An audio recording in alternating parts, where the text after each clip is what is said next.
ఈ జాబ్ వచ్చేదేమో కానీ ఇంటర్వ్యూలో తిరిగి సచ్చేలా ఉన్నా. ఇదేంటి ఇక్కడ కూర్చుంది? గుళ్ళో ప్రసాదం కూడా లేకుండా మింగేసిందా?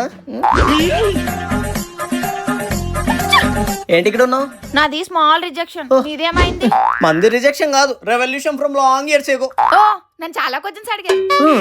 Wear do you see yourself in 5 years అని? నువ్వేం చెప్పావు? మిర్రర్ లో అన్నా. దానికి వాళ్ళు ఏమన్నారు? అట్ దిస్ రేట్ మిర్రర్ లో కాకుండా ముందు అన్ఎంప్లాయ్మెంట్ క్యూ లో కనిపిస్తాను అన్నారు. నెక్స్ట్ క్వశ్చన్, టీం వర్క్ అంటే ఏంటని అడిగాను. అయ్యో నువ్వేం చెప్పావు? ఎగ్జామ్ హాల్ లో పక్క వాళ్ళతో డిస్కస్ చేయడం. నువ్వు జాబ్ కాదు నిహారిక, మీ ఇంపే స్టార్ట్ చేయాలి. అదే ప్లాన్ లో ఉన్నా. నెక్స్ట్ క్వశ్చన్ అయితే హైలైట్. ఏంటో అది? స్ట్రెస్ ఎలా హ్యాండిల్ చేయాలని అడిగాను. ప్లీజ్ చెప్పకు. ఆల్రెడీ చెప్పాగా, లాంగ్ ఇయర్స్ నుంచి అదే హ్యాండిల్ చేసుకుంటూ వస్తున్నా. స్ట్రెస్. Finally interview completed. మళ్ళీ ఆఫీస్ చుట్టుపక్కల కనిపించదు అన్నారు. కరెక్ట్ గానే చెప్పారు.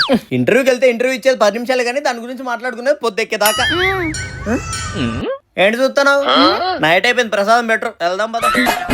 నేను చూసిన ప్రసన్న కోసం ఏడన్నా ఉంటే తిందు, లేకపోతే ఇంట్లో చేసుకొని తిందు. కానీ అవును, ఇంతకి నీకు వంట వస్తుందా? పర్లేదు, చాయ్ బాగా పెట్టా. నాకు ఇప్పుడు అర్థమవుతుంది హారిక, నువ్వు నిజంగానే ఇండిపెండెంట్.